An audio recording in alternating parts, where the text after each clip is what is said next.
parole est à Danielle Simonet pour présenter le vœu 179. Bien, je commencerai par dire qu'en plus, évidemment, du vœu que je dépose 179, pour lequel je voterai également pour les deux autres vœux concernant Lafarge. Donc oui, Lafarge, là il ne s'agit pas des démarches en justice qui concernent un certain nombre de ses dirigeants pour complicité de crimes contre l'humanité, comme vous êtes au courant, mais bien de la centrale à béton qui est située à côté de Javel, au pied du pont Mirabeau, classé monument historique. Il y a plusieurs problèmes. D'abord, il faut être cohérent. La ville a voté un vœu que j'avais présenté pour valoriser la filière bois terre paille, c'est-à-dire pas simplement pour faire parfois de manière isolée des bâtiments innovants avec ces matériaux-là, mais pour encourager à développer l'ensemble de la filière bois terre paille. On ne peut pas dans le même temps faire ça et permettre à la centrale à béton Lafarge de pouvoir avoir sa concession pendant 20 ans par Port de Paris, de bénéficier de toutes les dérogations à la réglementation par la préfecture et la ville de Paris qui lui donnerait le permis de construire pour multiplier par 2 sa capacité de production.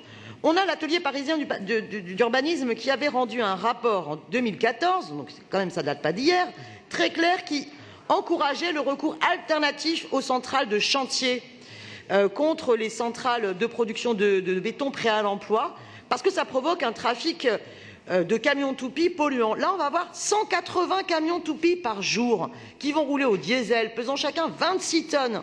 Et tout ça dans un endroit qui est par ailleurs inondable, alors qu'on va avoir un stockage de 50 000 litres de produits chimiques qualifiés dangereux, on va avoir 7 000 litres de fioul, que tous ces éléments-là ont par ailleurs complètement été sous-évalués dans le cadre des rapports qui ont été faits permettant de se soustraire aux réglementations. Donc il faut arrêter cette folie, il faut libérer la Seine, il ne faut pas imposer aux résidents de ces quartiers l'ensemble de ces nuisances et il faut prendre en compte vraiment les enjeux climatiques.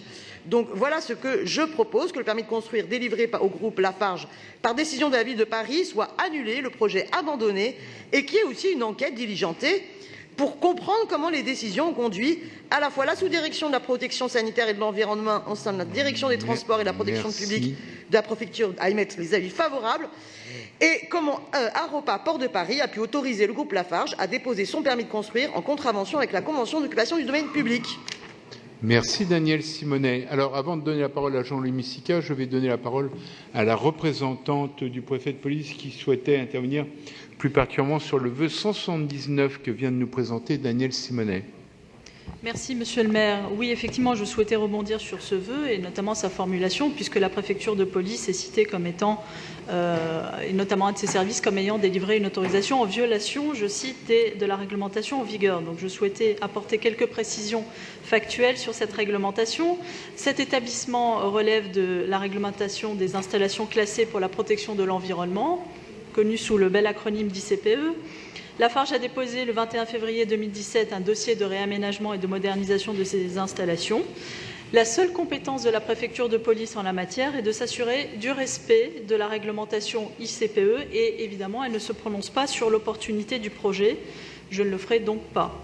La consultation publique a eu lieu à l'automne 2017, conformément à la réglementation à laquelle sont soumises ces installations classées pour la protection de l'environnement, qui sont soumises au régime de l'enregistrement. Le CODERST a été réuni le 7 décembre 2017, il a émis un avis favorable. Il y a un contentieux qui a été introduit, puisque nous sommes dans un état de droit, par une association de riverains le 7 mai 2018. Ce contentieux n'est pas jugé et donc je laisserai le juge administratif décider si la préfecture de police a effectivement respecté ou pas la réglementation en vigueur.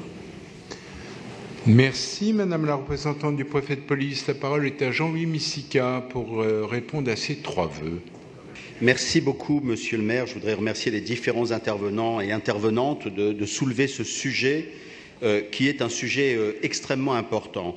La ville de Paris porte une politique ambitieuse de réduction de l'usage du béton dans la construction au profit des matériaux biosourcés, comme l'a fait remarquer Yves Contasso. Comme vous le savez peut-être, le ciment à lui seul représente 8% des émissions mondiales de CO2. La différence entre le béton et les autres matériaux est majeure, puisque par exemple, un mètre cube de bois stocke 1 tonne de CO2, quand le même volume de béton émet 250 kg de CO2. Certains industriels parlent certes de béton bas carbone, mais aujourd'hui les résultats ne sont pas encore là et la réalité du béton produit dans des centrales telles que celle de Javel n'est pas conforme à nos objectifs de neutralité carbone. Par ailleurs, des épisodes récents tels que le rejet dans la Seine de résidus de béton par Vinci n'est pas d'ordre à nous rassurer sur l'exemplarité environnementale de cette industrie. Pour toutes ces raisons, nous avons généralisé l'usage du biosourcé dans Paris à la place du béton. C'est devenu un nouveau standard dans tous les concours que nous lançons. Nous l'imposons également à des promoteurs qui portent des projets dans le diffus et nous le demandons bien sûr à nos bailleurs sociaux.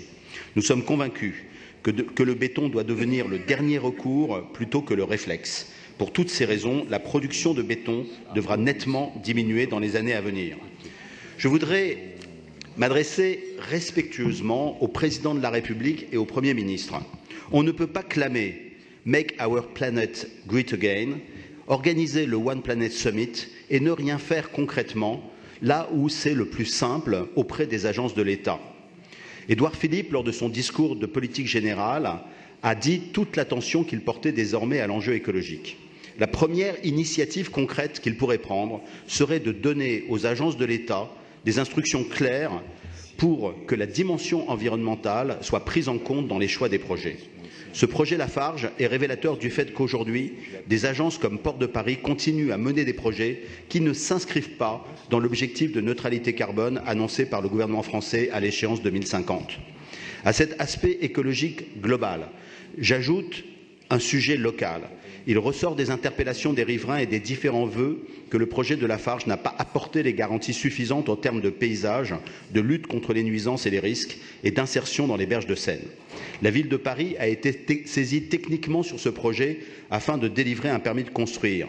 Le dossier étant complet et légal, le permis a été délivré, mais cela n'emporte pas notre soutien au projet.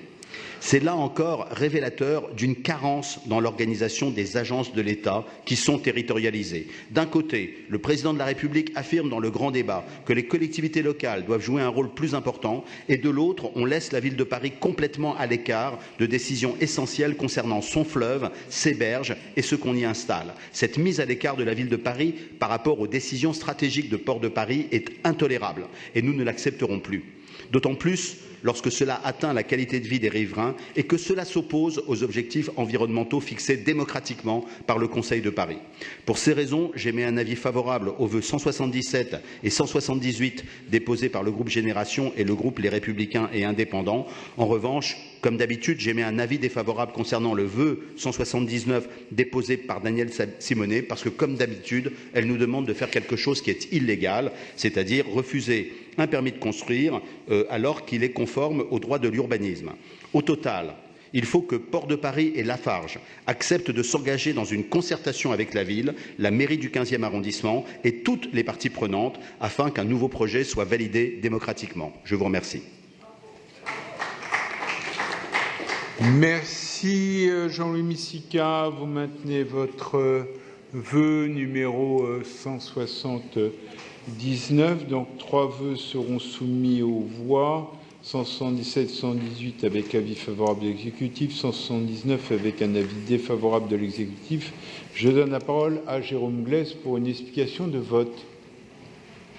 Oui, merci Monsieur le maire. Donc, le groupe écologiste n'est pas toujours en désaccord avec Monsieur Missica.